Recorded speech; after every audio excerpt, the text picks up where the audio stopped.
In October 2021, Bloomberg published leaked internal Netflix data that revealed something the company never intended the public to see. Squid Game, the Korean survival drama that became the platform's most watched series launch, had generated $891.1 million in what Netflix calls impact value. The creator, Hwang Dong-hyuk, received none of it. Not in residuals, not in profit participation, not in back-end bonuses tied to the show's unprecedented global success. He was paid a flat fee for the script and production.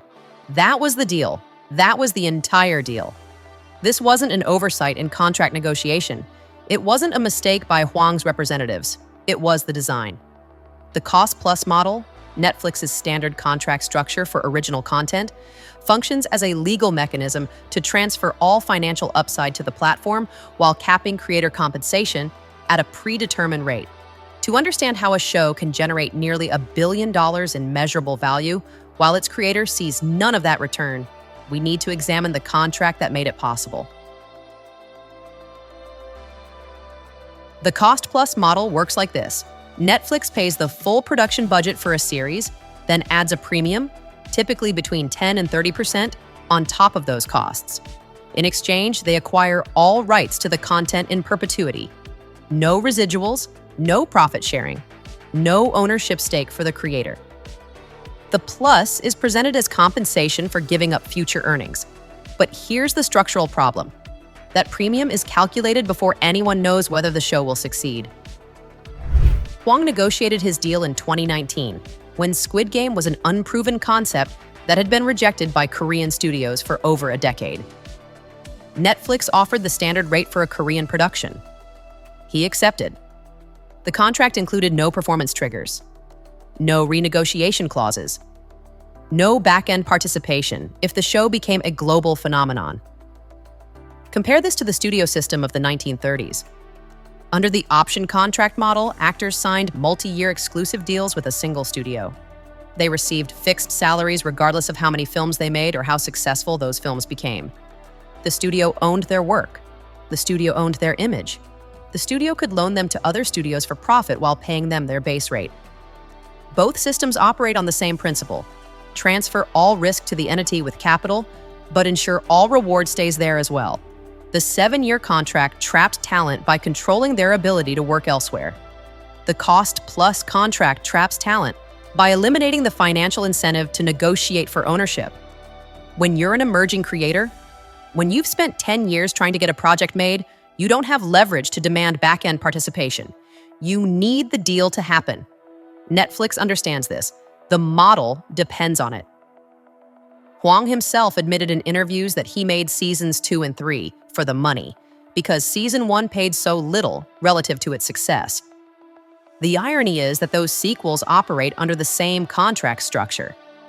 The game doesn't change just because you've already won once. This wasn't unique to Hwang. It's the template.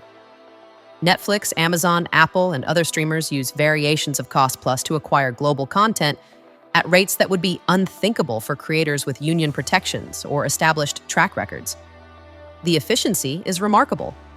Netflix's internal data showed Squid Game had a 41.7 times return on investment. That wasn't luck. That was the result of a contract designed to maximize platform value while minimizing creator compensation. Hwang Dong-hyuk wrote the first draft of Squid Game in 2008. He was living through South Korea's financial crisis. His previous film project had failed to secure funding. He, his mother, and his grandmother took out loans to survive while he developed the script. The premise came from that desperation. A survival game where financially ruined people compete for cash prizes by playing children's games to the death. It was an allegory for capitalist competition drawn directly from his life. Korean studios rejected it for over a decade. The feedback was consistent. Too grotesque, too unrealistic, too bizarre, too violent. One executive told him that nothing of that scale had ever come from anywhere but Hollywood. Hwang had credibility. His 2011 film Silenced, about child abuse at a school for the deaf, had sparked national outrage and legal reform. His 2017 film The Fortress was a critical success. But Squid Game was different. It required a budget and creative freedom that Korean producers wouldn't provide. By 2019, when Netflix finally greenlit the project, Hwang had been trying to make the show for over a decade. He was 48 years old. He had no leverage. The irony is brutal. The desperation that made the story authentic also made him vulnerable to unfavorable contract terms. He needed the deal to happen. Netflix knew this. This dynamic isn't new. During the Great Depression, contract players signed exploitative 7-year deals with studios because they needed work. The economic crisis gave studios leverage to dictate terms. The cost-plus model preys on the same vulnerability. Emerging creators accept buyouts because they lack the power to demand ownership. The physical toll of production made it worse. Hwang lost 6 teeth from stress during season 1. The grinding pressure of directing, writing, and managing a production of that scale, while knowing he'd already signed away any financial upside, took a measurable toll on his body. He's been open about what came next.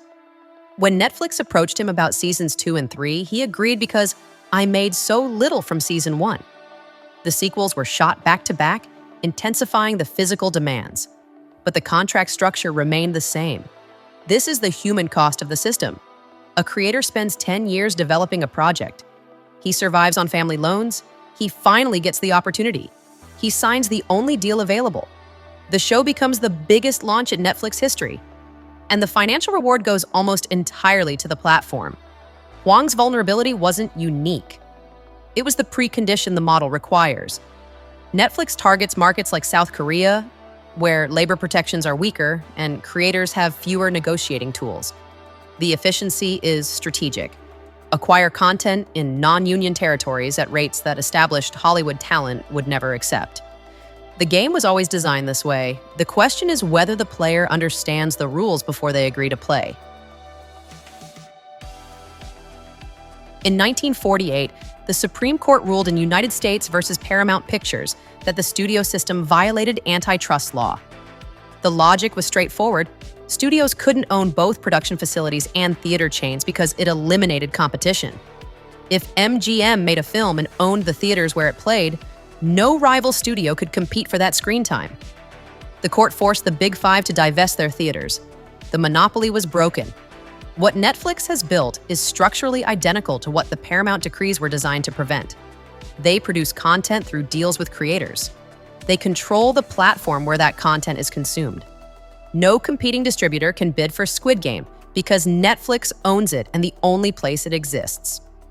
The 1930s studio owned the production lot and the theater. Netflix owns the production deal and the streaming platform. The mechanism is the same. The medium is different. This isn't theoretical. The leaked data proves Netflix tracks exactly how much value each piece of content generates. The $891.1 million figure for Squid Game wasn't an estimate. It was an internal metric called impact value, calculated based on subscriber retention, acquisition, and engagement. They know what it's worth. They simply choose not to share that value with creators through back-end participation. The counter-argument is that some creators do negotiate ownership. Shonda Rhimes signed a deal with Netflix in 2017, reportedly worth over $100 million. Ryan Murphy's deal was valued at $300 million.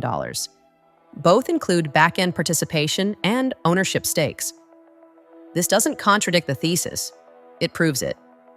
Rhimes and Murphy had leverage. They had proven track records. They had competing offers from other platforms. They could demand terms. Hwang Dong-hyuk, pitching an unproven Korean survival drama after a decade of rejections, had none of that. The system isn't broken. It works exactly as designed to reward power and exploit emerging talent. Consider the historical parallel to Art Buchwald's 1990 lawsuit against Paramount. Buchwald claimed the studio owed him a share of profits from Coming to America, which was based on his treatment. Paramount argued the film hadn't made a profit, despite generating over $350 million at the box office. The case exposed Hollywood accounting, where studios used creative bookkeeping to ensure films never showed a profit on paper, eliminating back-end obligations. Cost Plus is the streaming era's version. It's cleaner legally. It's identical functionally.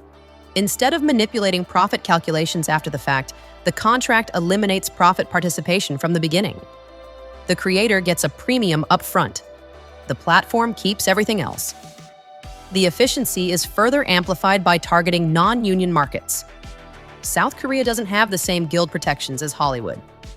Writers and directors negotiate individually, without the collective bargaining power of the WGA or DGA. Netflix's expansion into Asia, Latin America, and Europe wasn't just about content diversity. It was about accessing talent pools with weaker labor protections and lower rate expectations. The cost-plus model works globally because it exploits territorial differences in labor law. When Hwang signed his deal in 2019, he was operating under Korean industry standards. Those standards don't include residuals for streaming content. They don't include back-end participation as a default. Netflix didn't break any laws. They simply leveraged the structural advantages of being a global platform negotiating with regional creators. The stock market understood the value immediately. Netflix shares surged in Q3 and Q4 of 2021 as Squid Game dominated global viewership. The company added 4.4 million subscribers in the quarter the show launched, well above projections. Analysts credited Squid Game as a key driver. The stock price reflected that impact. Hwang's bank account remained static. This is vertical integration in the digital age. The platform controls production through contract buyouts. The platform controls distribution because they are the only place the content exists. The platform captures all financial upside because the contract was designed to ensure that outcome. The Paramount decrees forced studios to choose, own production or own distribution, but not both. Netflix owns both. They just do it through contracts instead of real estate. Squid Game isn't an isolated case, it's the template. Every platform uses variations of Cost Plus to acquire content globally. Amazon, Apple, Disney Plus, they all structure deals to minimize creator compensation while maximizing platform value. The 2023 WGA, Writers Guild of America, and SAGAFTRA, Screen Actors Guild, and American Federation of Television and Radio Artists, strikes centered on residuals for streaming content. The unions demanded transparency about viewership and compensation structures tied to performance. The studios resisted because transparency would expose exactly what the Bloomberg leak revealed. They know what content is worth, and they're choosing not to share that value. Hwang's situation is what happens when a creator has no union protection and no leverage.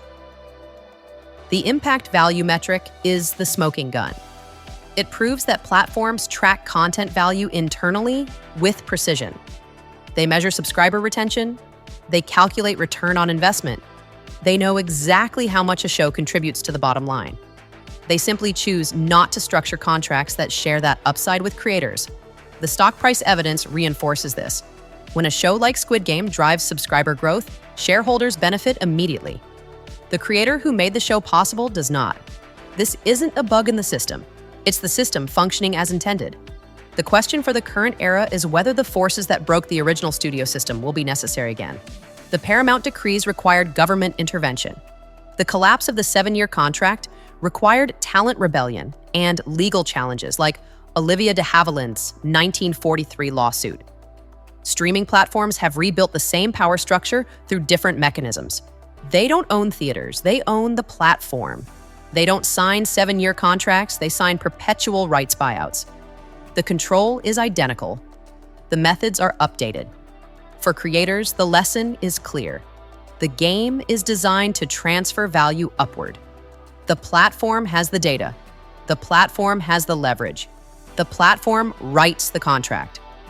Unless you have the power to demand different terms, the proven track record, the competing offers, the union protections, you will sign a deal that caps your upside while the platform captures everything else. Hwang Dong-hyuk spent 10 years and lost teeth making Squid Game. Netflix spent nothing and gained $900 million in measurable value. The cost-plus model isn't a bug. It's the feature that makes this possible. The studio system never died. It evolved. What the Paramount decrees dismantled through antitrust law, streaming platforms rebuilt through contract law, same control, different mechanism. For more investigations into how Hollywood's power structures operate, explore the playlist below. Subscribe for archival deep dives into the mechanisms that shape the industry.